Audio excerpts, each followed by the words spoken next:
untuk di spotlight.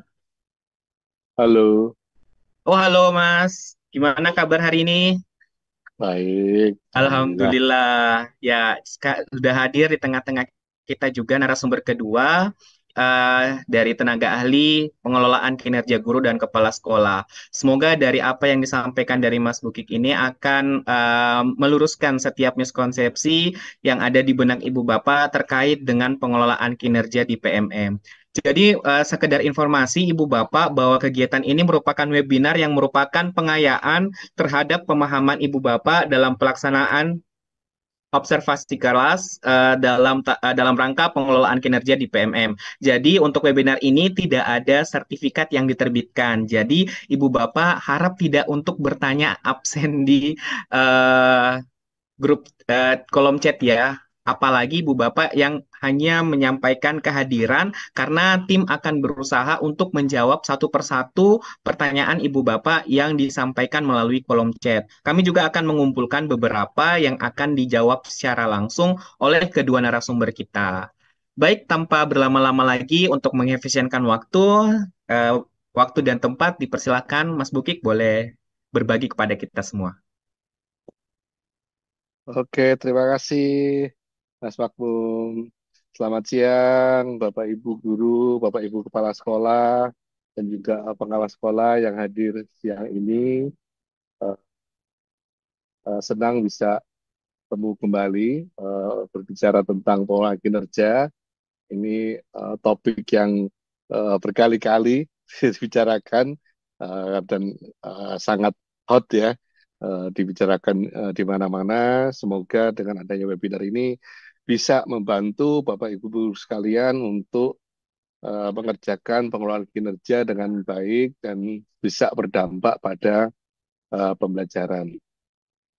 Oke, wah itu langsung gara-gara Pak Makmum, Mas Makmum cerita soal tidak ada sertifikat, ada langsung pada live itu. Tidak apa-apa lah. Wah, Kita kumpul di sini yang mau belajar. Rewardnya teman-teman, reward dari webinar ini adalah pencerahan dan kelancaran dalam mengelola pengelolaan kinerja. Gitu ya Mas Makmum ya. Itu kan betul, reward yang betul Mas, sudah betul. pasti Ya, reward yang luar biasa ya. Eh, lebih dari sertifikat ini Mas Bukik loh. Lebih dari sertifikat, betul. Eh, karena kalau lancar kan kita juga nggak pusing, nggak stres, nggak tertekan gitu ya. Nah itu Ya, yang diharapkan dengan webinar ini Bapak Ibu. Jadi ayo raihlah kelancaran pengelolaan kinerja dengan ikuti webinar ini. Oke, saya izin share screen teman-teman. Oke, apakah sudah terlihat? Semoga sudah. Satu, dua, tiga. Ya, oke. Ya, teman-teman, saya berangkat dari satu slide ini dulu untuk memberikan gambaran besar tentang proses-proses kunci yang terjadi dalam pengelolaan kinerja. Nanti saya akan jelaskan detailnya dan nanti saya akhiri lagi dengan slide ini. Jadi di pengelolaan kinerja itu teman-teman ada dua bagian, ada praktek kinerja, ada pengembangan kompetensi gitu ya yang masing-masing itu ada input, proses, output, dan outcome-nya sendiri-sendiri. Oke, jadi kalau kita mulai bedah dari praktek kinerja. Praktek kinerja itu inputnya adalah rapot pendidikan, prioritas sekolah, yang dari input ini rekan-rekan guru menetapkan SKP-nya, ya, sasaran kinerja pegawainya. Nah, setelah ada input, setelah ada SKP, maka mulai diproses. Prosesnya disebut sebagai siklus peningkatan praktek kinerja. Ada diskusi persiapan, ada observasi kinerja, ada diskusi tidak lanjut, usaha tidak lanjut, dan refleksi tidak lanjut. Nah, dari proses itu nanti kemudian masuk ke aspek penilaian di outputnya. Ada penilaian. Nah, penilaiannya teman-teman eh, ada tiga variabel yang dinilai: upaya refleksi, upaya belajar, dan perubahan praktek. Yang intinya adalah menghargai segala peningkatan, segala dampak yang dihasilkan dari pengelolaan kinerja. Nah, penilaian ini terjadi pada saat diskusi dan refleksi tidak lanjut, bukan pada saat observasi kinerja. Ya, di observasi kinerja tidak ada proses penilaian. Proses penilaiannya terjadi pada diskusi dan refleksi tidak lanjut. Nah, harapannya dengan proses penilaian seperti ini nanti akan menghasilkan outcome berupa peningkatan kualitas praktek kinerja, dalam hal ini adalah praktek pembelajaran yang tercermin pada rapot pendidikan pada tahun yang akan datang. Jadi bila kita sungguh-sungguh mengerjakan pengelolaan kinerja, sungguh-sungguh untuk merencanakan, menjalani proses, eh, dan melakukan outputnya, melakukan penilaian secara objektif, maka nanti dampaknya adalah pada peningkatan kualitas pembelajaran yang tercermin pada rapot pendidikan. Itu untuk praktek kinerja, teman-teman. Jadi praktek kinerja ini sesuai dengan semangat yang dibawa oleh Kemenpan, praktek kinerja individu hendaklah berkontribusi pada peningkatan kinerja organisasi. Jadi tidak hanya kinerja individual. Ini adalah tantangan buat kita semua untuk mulai belajar berkolaborasi. Jadi kalau pada masa dulu, guru di satu sekolah itu bisa kejar-kejaran angka kredit, sementara kalau di sini semangatnya adalah guru dalam satu sekolah bisa berkolaborasi untuk meningkatkan kinerja satuan pendidikan atau sekolahnya. Nah, itu arus yang pertama. Arus yang kedua, ada proses pengembangan kompetensi. Pengembangan kompetensi itu agak berbeda dengan praktek kinerja. Jadi kalau praktek kinerja lebih pada bicara hari ini, pengembangan kompetensi bicara tentang hari nanti. Pengembangan kompetensi bisa merujuk pada hasil refleksi kompetensi. Jadi Bapak Ibu yang belum mengikuti bisa ikut proses refleksi kompetensi untuk mengetahui level penguasaan kompetensi gurunya.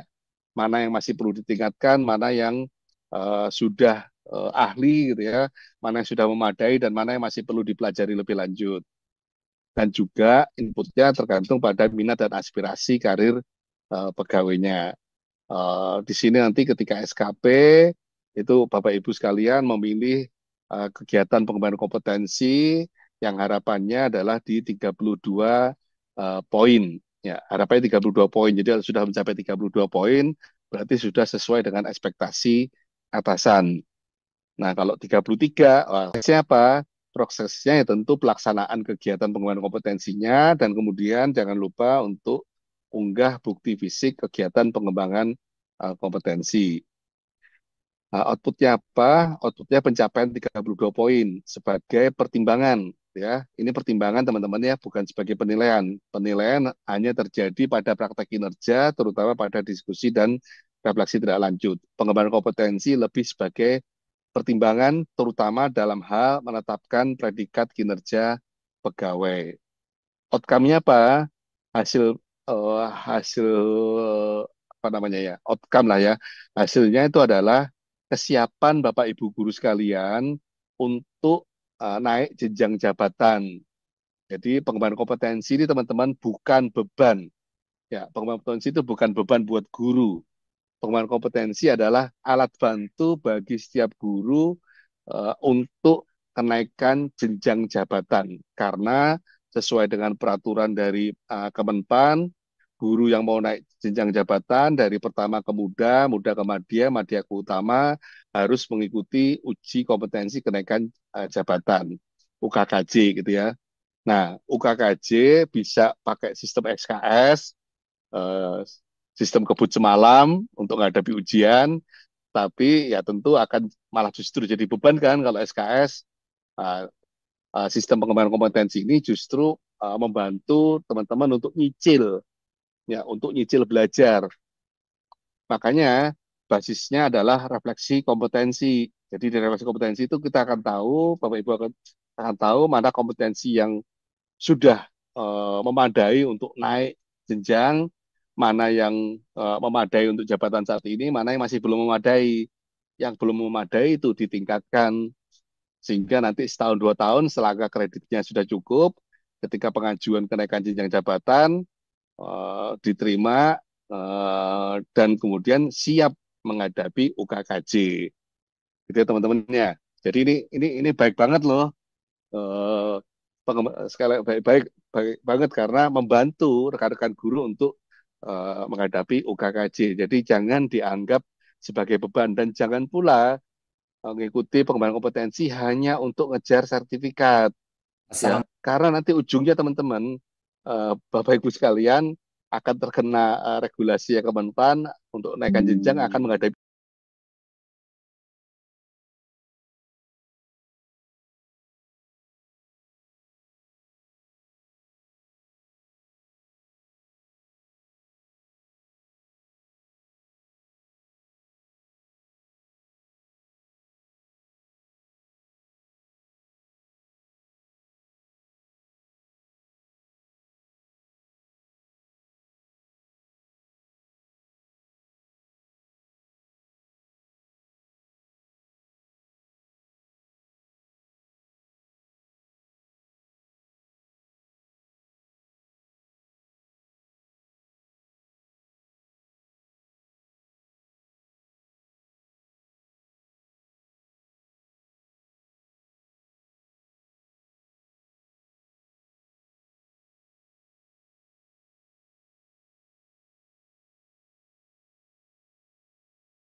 bukan logika pencapaian.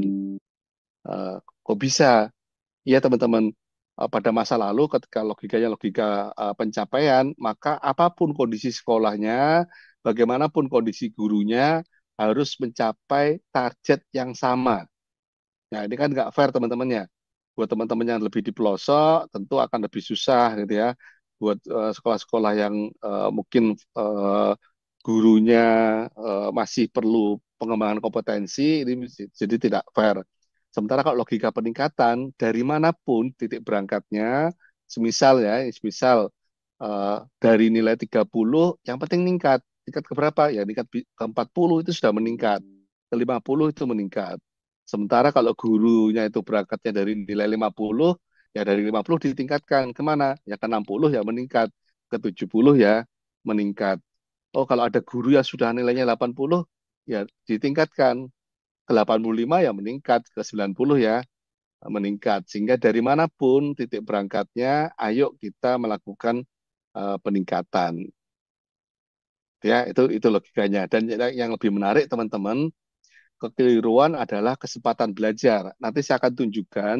Jadi semakin teman-teman bisa mengidentifikasi, bisa merefleksikan kelemahan diri, kesulitan diri yang dihadapi, itu justru malah mendapatkan nilai yang lebih bagus ya dibandingkan guru-guru yang kesulitan untuk menjelaskan kesulitan yang dihadapi atau kelemahan dirinya.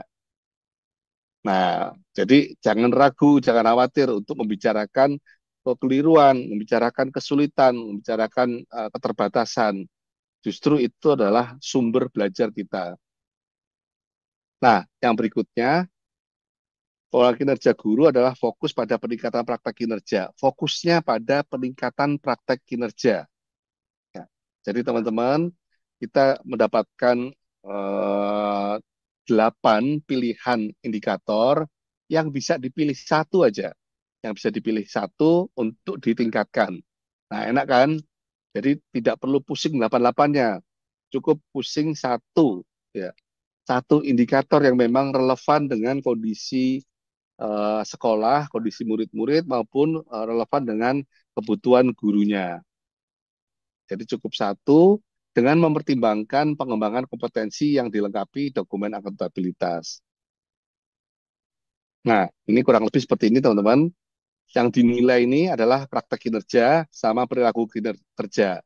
Perilaku kerja ini amanah dari Kemenpan yang akan memang harus kita jalankan. Praktek kinerja ini yang nanti dikontekstualisasikan dengan konteks pembelajaran. Next. Inilah, ini adalah indikator-indikatornya yang bisa dipilih. Dan indikator ini teman-teman sangat relevan, sangat menggambarkan tugas sehari-hari guru gitu ya. Sehingga tidak benar kalau dikatakan ngurusi pengelolaan kinerja di PMM itu menjauhkan guru dari kelas. Justru sebaliknya, pengelolaan kinerja yang saat ini itu justru mendekatkan, ya, mendekatkan guru dengan kelas. Kenapa? Ya kelasnya harus diurusin agar indikatornya meningkat. Ya, semakin nggak keurus kelasnya malah indikatornya nggak meningkat. Jadi ini justru malah mendekatkan guru-guru dengan praktek-praktek di ruang kelas. Begitu juga dengan indikator-indikator yang diperuntukkan untuk kepala sekolah. Ya, ini juga mendekatkan kepala sekolah dengan aktivitas pembelajaran dan pengelolaan proses pembelajaran di kelas maupun di sekolah. Nah, ini siklusnya teman-teman, siklus peningkatan praktek kinerja. Jadi kemarin kita sudah melewati sesi perencanaan, SKP, menetapkan tataran kinerja pegawai, setelah itu masuk ke pelaksanaan. Di pelaksanaan ada diskusi persiapan, ada observasi kinerja, diskusi tidak lanjut, ada upaya tidak lanjut, dan refleksi tidak lanjut. Perhatikan, ketika di pilihan kinerja, penilaian itu terjadi pada saat eh, diskusi tidak lanjut yang di C ini dan di refleksi tidak lanjut, bukan di observasi kinerja. Yang diukur tiga, upaya refleksi, upaya belajar, dan perubahan praktek. Jadi teman-teman harus paham bagaimana penilaian dilakukan, agar ketika pelaksanaan juga paham. bagaimana melaksanakan bagaimana melakukan pelaksanaan kinerja yang berdampak pada penilaian gitu kan ya. Saya yakin Bapak Ibu semua pasti ingin mendapatkan predikat kinerja yang baik atau baik sekali bahkan ya. Nah, ini kan harus tahu kuncinya. Jadi jangan terkunci pada observasi kinerja. Observasi kinerja tidak digunakan untuk penilaian. Penilaiannya dilakukan di C dan di E, mengukur tiga variabel, upaya refleksi, upaya belajar, dan perubahan praktek. Nah, ini mohon bisa dipahami, eh, karena ya ini ada tips-tipsnya, teman-teman. Harus kalau teman-teman pahami ini nanti juga paham bagaimana mendapatkan predikat kinerja yang baik dan baik sekali. Jangan membuang energi waktu untuk hal yang memang tidak terkait gitu ya, tidak sesuai dengan arahnya. Nah, ini seperti sudah dibahas di kolom chat, eh, timelinenya dari timeline untuk perencanaan dari Januari sampai Maret. Nanti eh, yang sebenarnya ini bisa terus tidak terputus gitu ya. Sekarang bisa sampai 31 Maret. Kemudian kita masuk ke pelaksanaan di bulan Februari ini. Jadi buat yang belum selesai perencanaan tetap didampingi, tetap terbuka kesempatan untuk melakukan perencanaan sampai Maret. Sementara yang sudah melakukan perencanaan bisa lanjut ke pelaksanaan. Waktu-waktu yang ada di sini, teman-teman, itu sifatnya hanya eh, alat bantu gitu ya, alat bantu untuk menstrukturkan aktivitas.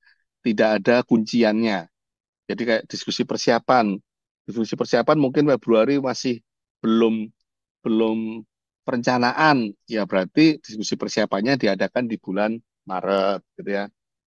Jadi silakan disesuaikan. Tidak ada kunciannya, tidak ada harga mati lah teman-teman ya. Ini proses karena sebagaimana kita ketahui, setiap guru, setiap sekolah, setiap daerah itu punya kesibukannya masing-masing, punya kerepotannya masing-masing, sehingga prosesnya memang lebih adaptif agar bisa menampung kepentingan dan kesibukan semua guru, sekolah maupun daerah.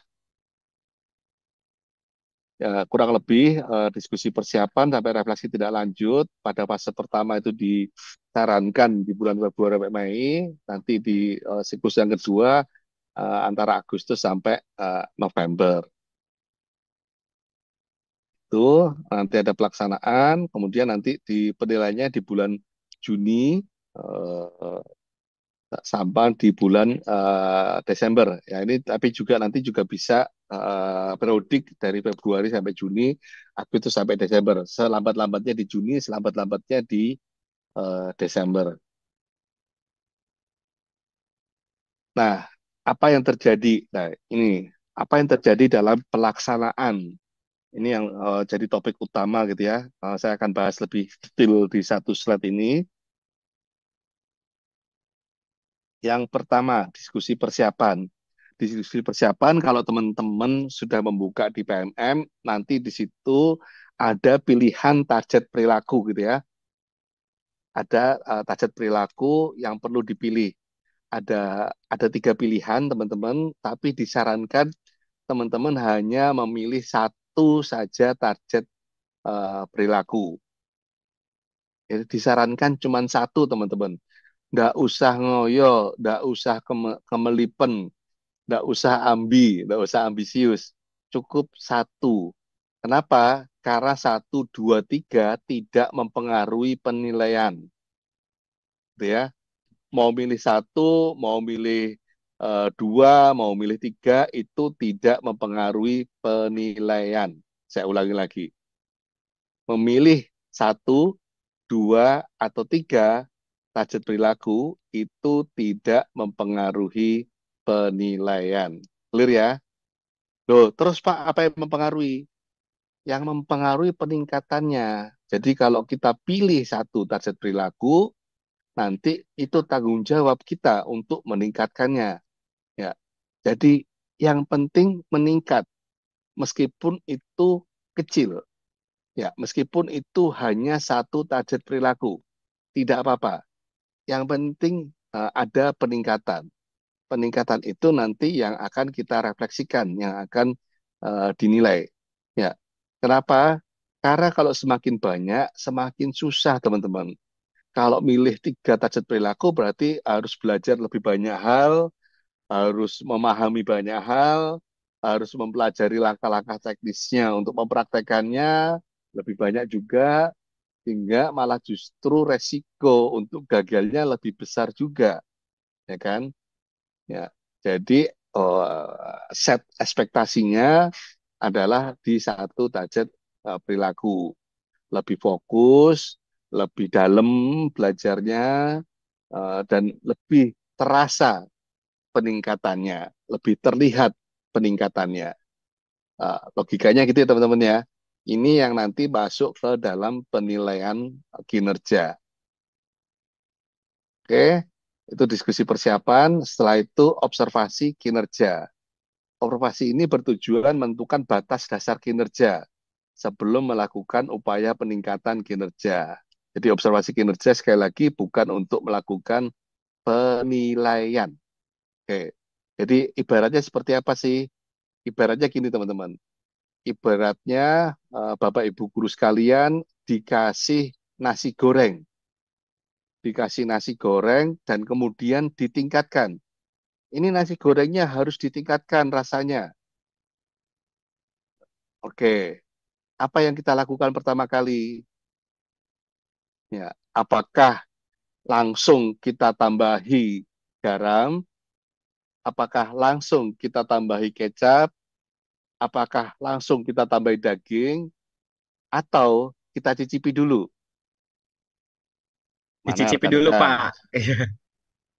Cicipi dulu kan? Ya, dirasa Nah, dulu. Mana nih yang kurang? nah itu dicicipi dulu, jangan lupa. Itu kuncinya. Itu sederhana teman-teman. Dicicipi dulu. Jadi setelah dicicipi nanti baru kerasa. Oh ternyata, gitu ya. Oh ternyata ini kurang asin. Atau oh ternyata ini kemanisan. Atau oh ternyata ini nggak ada rasanya yang wah. Nah, itu kan yang kemudian itu istilahnya kalau istilah teoritisnya adalah menentukan baseline, gitu ya. Atau kalau contoh sederhana tadi, nyicipi nasi gorengnya sebelum ditingkatkan rasanya. Setelah ketahuan, nah kalau nggak ngicipi gimana? Kalau nggak ngicipi nanti bisa tambah salah kaprah. Nasi gorengnya sudah asin, tambahi garam, tambah lagi kasinan, gitu ya. Nasi gorengnya sudah manis, dikasih kecap, tambah kemanisan. Nah, itulah pentingnya observasi kinerja. Karena gini teman-teman, seringkali penilaian diri kita mungkin seringkali itu bias gitu ya. Alat-alat yang eksternal pun juga sangat mungkin bias. Jadi, ayo dipilih target perilakunya, terus dicoba dulu diobservasi kinerja. Seberapa lancar, gitu ya. Apakah masih masih gagok-gagok apa ya istilahnya ya, masih tergagap-gagap atau sudah lancar atau sudah lancar tapi masih belum memuaskan. Nah, itu di situ teman-teman. Makanya di observasi kinerja itu ada ratingnya. Ratingnya belum dilakukan, sudah dilakukan tapi belum efektif, atau sudah dilakukan dan sudah efektif. Dimanapun tidak ada masalah. Ya, malah justru kalau belum dilakukan lebih mudah. Kalau belum dilakukan di observasi kinerja nanti kita lakukan berarti sudah meningkat. Semakin sudah efektif gitu ya, semakin tinggi ratingnya, justru semakin menantang teman-teman. Jadi hati-hati ini ya, hati-hati. Jadi nggak perlu tendensi atau nggak perlu faking good atau nggak perlu acting bisa kalau memang masih kesulitan. Apa adanya saja, observasinya apa adanya. Ya, seadanya apa yang bisa kita lakukan ditunjukkan. Nah, karena disitulah kemudian yang kita bawa ke diskusi tidak lanjut. Di diskusi tidak lanjut itu kita refleksikan. Tadi kenapa ya di kelas itu ya, kenapa saya masih kesulitan ya, kenapa saya belum praktekkan ya, eh, kenapa sudah dilakukan tapi kok belum ada dampaknya ya, ini sudah saya lakukan kok kelasnya masih rame ya. Nah, itu direfleksikan teman-teman. Dan upaya refleksi ini nanti yang akan dinilai. Jadi kalau semakin tajam hasil refleksinya, semakin clear penjelasannya, itu justru dapat bobot penilaian yang lebih bagus. Kenapa teman-teman? Ya kalau refleksinya nggak akurat, refleksinya nggak jelas, tidak jelas pula nanti usaha atau upaya tidak lanjutnya. Semakin jelas hasil refleksinya, semakin jelas upaya tindak lanjutnya. Ya, jadi setelah diskusi, eh, diskusi apa sih kesulitannya disebutkan, terus bagaimana apa sih yang perlu dilakukan untuk mengatasi kesulitan tersebut, apakah ikut pelatihan mandiri di PMM atau ikut usaha apa upaya-upaya belajar yang lain di luar PMM boleh. Nanti kemudian termasuk juga kebutuhan dukungan dari kepala sekolah, apa yang dibutuhkan. Nanti ada pilihan-pilihannya, Bapak Ibu tinggal pilih. Saya butuh izin dari kepala sekolah untuk mengikuti pelatihan di ibu kota kabupaten, atau saya butuh menggunakan bahan dan alat praktikum agar saya bisa simulasi menyampaikan instruksi pembelajaran yang tepat. Itu nanti termasuk kebutuhan dukungannya. Nah, setelah itu upaya tidak lanjut. Upaya tidak lanjutnya adalah pengembangan kompetensi yang untuk meningkatkan kinerja. Bisa dalam bentuk pelatihan, mentor, coaching, ataupun dalam bentuk simulasi. Bapak Ibu lakukan simulasi sendiri, latihan sendiri, atau bersama rekan yang lain, saling memberi feedback gitu ya. Dan setelah upaya tidak lanjut, kemudian direfleksikan lagi. Gimana upaya tidak lanjutnya? Sudah efektif atau belum? Apa inspirasi yang didapatkan? Apa kesulitan yang masih belum selesai dengan upaya tidak lanjut itu? Apa kesulitannya untuk menerapkan hasil tidak lanjut? Itu direfleksi tidak lanjut. Nah, di sini juga nanti akan ada penilaiannya. Akan kita bahas detailnya penilaian nanti. Next, oke. Nah, ini konsepnya teman-teman ya. Angka kredit teman-teman didapatkan dari penetapan predikat kinerja pegawai, bukan dari jumlah sertifikat. Ya, jadi berhenti mengejar sertifikat. Kasihan teman-teman dikejar jutaan guru sertifikat itu. Ya toh, lari ke kanan dikejar, lari ke kiri dikejar, capek itu sertifikat dikejar-kejar guru, jutaan guru. Ya, sertifikatnya capek, apalagi gurunya. Gurunya juga pasti capek juga kalau kejar-kejar sertifikat, gitu ya. Apalagi ketika kemudian jumlah sertifikatnya ternyata tidak mempengaruhi, ya, tidak mempengaruhi angka kredit lah. Terus buat apa dong? Lah ya itu buat apa, Herman deh? Tidak menaikkan angka kredit kok dikejar-kejar sertifikatnya. Jadi kan kasihan semua ya. Sertifikatnya kasihan, gurunya juga kasihan. Dan ini teman-teman, ini bukan kebijakan semata-mata dari Kemendikbud, ini adalah kebijakan dari Kemenpan. Ya, yang ya sama-sama harus kita hargai dan patuhi. Nah, ini rumusnya teman-teman untuk mendapatkan angka kredit. Jadi perhatikan rumusnya agar kita bisa mengumpulkan kredit sebanyak-banyaknya, sebagus-bagusnya. Dari mana angka kredit itu? Dari penilaian kinerja pegawai. Kemudian dari penilaian itu ditetapkan predikat kinerjanya. Predikat kinerja itu apa sih? Kategori, gitu ya. Istilahnya kategori. Apakah sangat baik, baik, cukup, kurang, atau sangat kurang. Siapa yang menetapkan predikat kinerja? Pimpinan. Ya, siapa pimpinannya?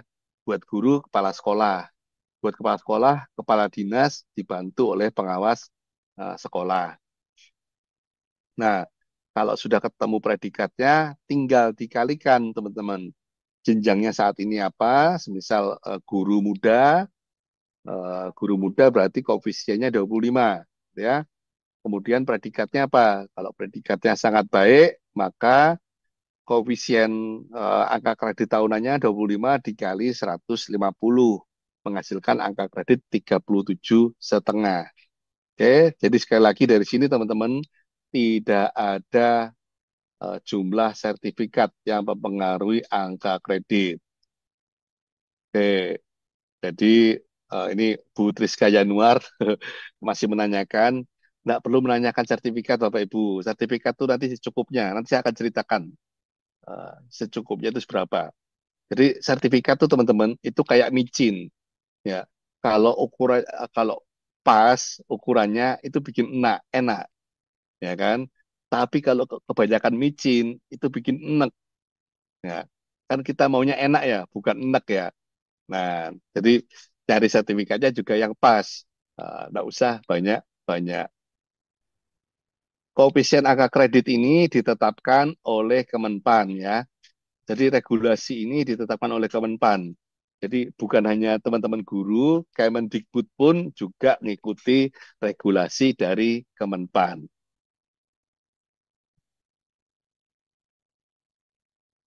Oke, nah teman-teman, konsep berikutnya, pengembangan kompetensi digunakan untuk mempersiapkan guru kepala sekolah meraih karir.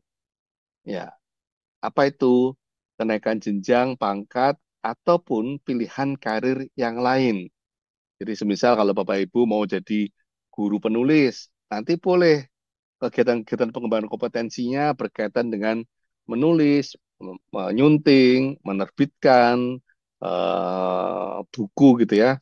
Topik-topiknya itu boleh yang sesuai minat dan tentu yang realistis. Tidak perlu ambisius, tidak perlu menjadi sempurna, gitu ya.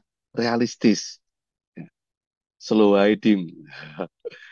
Nah, next. Nah, ini teman-teman, sasaran kinerja pegawai itu memberikan arahan agar guru dan KS mencapai 32 poin per semester. Mencapai 32 poin per semester. Ya. Kalau kurang dari 32 poin, di bawah ekspektasi. Kalau 32 poin, sesuai ekspektasi. Ya. Lebih besar dari 32 poin, berarti di atas ekspektasi. Loh Pak, kalau 33 poin gimana? Ya itu udah di atas ekspektasi. Jadi nggak usah ngejar poin banyak-banyakan poin. Ya, nggak perlu ngejar banyak-banyakan poin. Nah, kenapa pakai 32? 32 itu di adjustment dinilai oleh tim penyusun sebagai jumlah kegiatan yang memadai untuk merawat semangat belajar guru dan kepala sekolah dalam satu semester tanpa membebani. Jadi merawat semangat belajar tanpa membebani. Itu patokannya di 32 poin. Kok bisa nggak membebani, Pak? Itu kan harus dikejar sama guru dan kepala sekolah. Saya akan berikan contoh, ya. Saya akan berikan contohnya. Langsung, contoh real. Misal, ini saya berikan contoh. eh, 3 kegiatan. Jadi saya pilih 3 kegiatan aja. Meningkatnya kompetensi melalui peran sebagai peserta berbagi praktek baik yang diselenggarakan Kombel. Ya. Ini simpel ya teman-teman ya. Menjadi peserta kegiatan belajar Kombel. Itu poinnya berapa? Per kegiatan 4 poin. Saya mau ikut berapa kali ya? Saya ikut satu semester 2 kali aja. Oke, 2 kali berarti kali 4 berarti 8 poin. Oke, 8 poin. Terus saya mengikuti kompetensi melalui peran sebagai peserta kegiatan pelatihan atau BIMTEK, ya, yang memperoleh sertifikat. Poinnya berapa? 8. Satu kegiatan aja nih. Karena ini harus offline, ini harus datang ke tempat pelatihannya, ini repot nih. Nggak usah banyak-banyak, saya ambil satu aja. 8 poin kali satu berarti 8 poin. Terus saya ambil ikut sebagai peserta pelatihan mandiri di PMM. Poinnya berapa? 8 poin. Kegiatannya berapa? 2. Ini kan online, bisa saya kerjakan di sela-sela waktu kerja. Oke, 8 poin kali 2, 16 poin. Total 32 poin, teman-teman. Ini sudah mencapai atau sudah sesuai ekspektasi pimpinan. Kegiatan waktu belajarnya berapa? Ini estimasi saya ya, teman-teman ya. Estimasi saya hanya 40 jam per semester atau 7 jam per bulan atau hanya 1,6 jam per minggu. Ya. Wah, 1,6 jam per minggu terlalu berat, Pak. Bisa nggak lebih ringan lagi? Wah, pasti ada pertanyaan kayak gitu. Pasti ada yang nawar nih. Ya kan, ibu-ibu itu suka nawar pasti. Dikasih dikasih 1,6 jam per minggu aja masih nawar. Tawar-tawar lah. Bisa nggak lebih singkat? Tenang, Bu. Ini kayak pasar tradisional. Masih bisa ditawar. Tenang aja. Oke, saya kasihkan opsi yang lain. Ini opsi yang kedua, silakan dibaca sendiri. Totalnya ini hanya 32 jam per semester atau 6 jam per bulan atau 1,3. Nah, 1,3 tadi 1,6. Sekarang 1,3 per jam per minggu.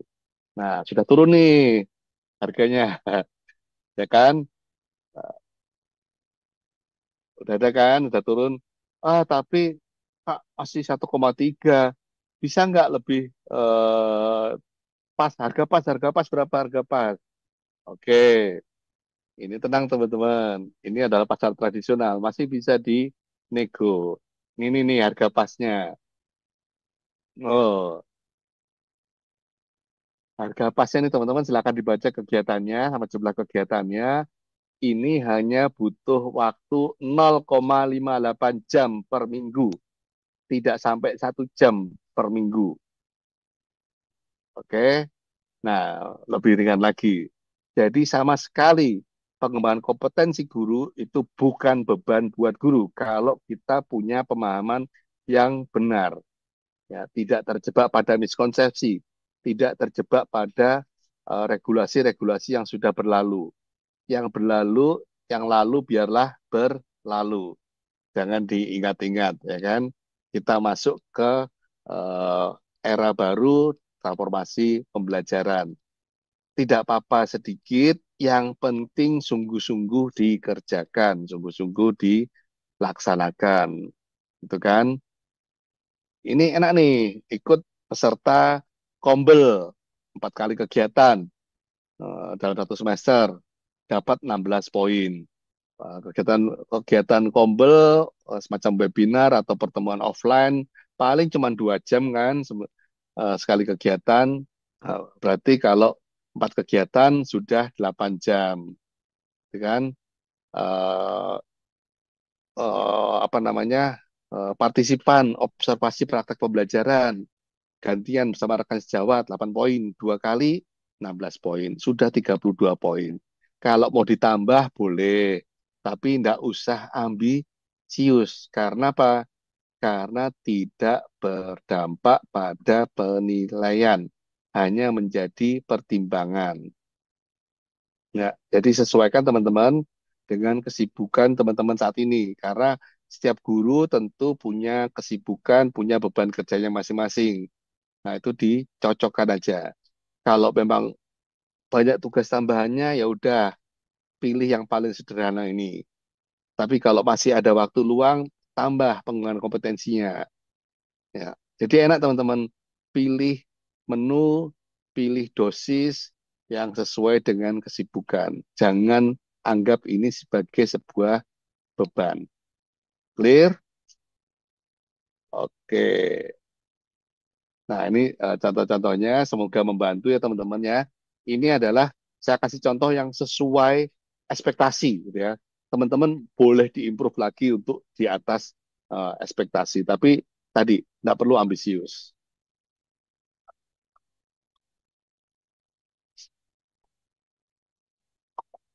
Ya, penilaian fokus pada peningkatan praktek kinerja pada bagian diskusi tindak lanjut dan refleksi tidak lanjut dari siklus peningkatan praktek kinerja.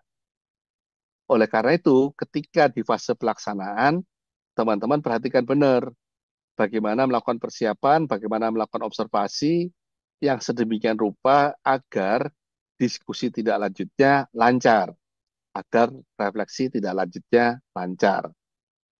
Ya, jadi meskipun ini konsepnya adalah konsep penilaian, tapi ini mempengaruhi bagaimana kita melakukan pelaksanaan. Karena dalam pelaksanaan itulah yang dinilai oleh kepala sekolah. Nah, ini teman-teman ada 3 variabelnya: upaya refleksi, upaya mempelajari, sama perubahan praktek. Upaya refleksi dinilai pada saat C dan E. C adalah diskusi tidak lanjut, E adalah refleksi tidak lanjut. Upaya mempelajari itu dinilai pada saat E, refleksi tidak lanjut. Perubahan praktek dinilai pada saat E, refleksi tidak lanjut.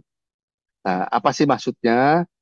Upaya refleksi adalah bagaimana upaya pegawai melakukan refleksi untuk menyadari tantangannya, untuk mengakui kesulitan yang dihadapi, untuk mengakui kelemahan yang menghalangi.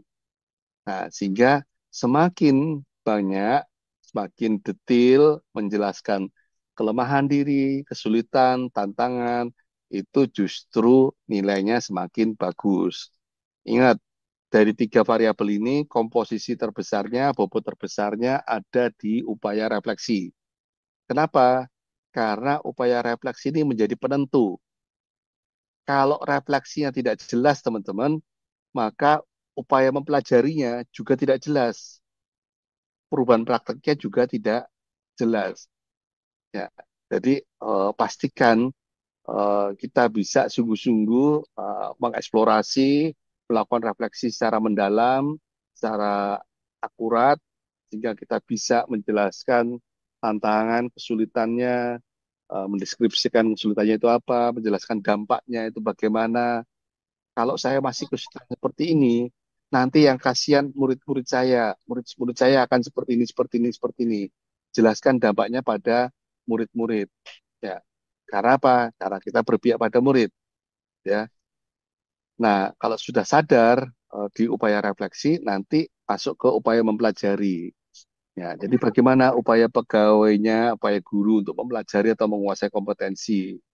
Apakah hanya ngejar sertifikat, datang-datang ikut webinar, tanya, daftar hadir, tanya sertifikat, atau sungguh-sungguh mengikuti? Ya, dari mana sungguh-sungguh atau tidaknya? Nanti ditanyain teman-teman. Tadi seperti disebutkan oleh pembicara sebelumnya, nanti ada pertanyaan, apa insight baru, apa inspirasi yang didapatkan dari upaya tidak lanjut tersebut? Ya, ya kalau yang disebutin cuma nomor sertifikat, ya nanti nggak dapat apa-apa. Nah, itu yang penting adalah inspirasi apa yang didapatkan, ya. Terus bagaimana penyelesaiannya dari tidak lanjut tersebut? Apakah cuma menyelesaikan, cuma jadi perubahan di atas kertas, atau juga berusaha diterapkan, ya, ya, berusaha diterapkan di Mas, ruang kelas. Ye. mohon izin Mas Buki, kita sisa 3 menit lagi untuk Oke, menyajikan siap, materi. Terima siap. kasih, Mas. Nah, terus kemudian di perubahan prakteknya. Oke, sudah cukup clear ya. Oke, oh sudah pas, tepat ini. Ini adalah slide closingnya. Jadi teman-teman, sekali lagi, praktek kinerja berbasiskan rapot pendidikan dari prioritas sekolah itu diproses, dinilai melalui upaya apa? Melalui diskusi dan refleksi tidak lanjut untuk menilai 3 variabel: upaya refleksi, upaya belajar, dan perubahan praktek, yang nanti outcome-nya adalah peningkatan kualitas praktek kinerja yang tercermin pada rapat pendidikan.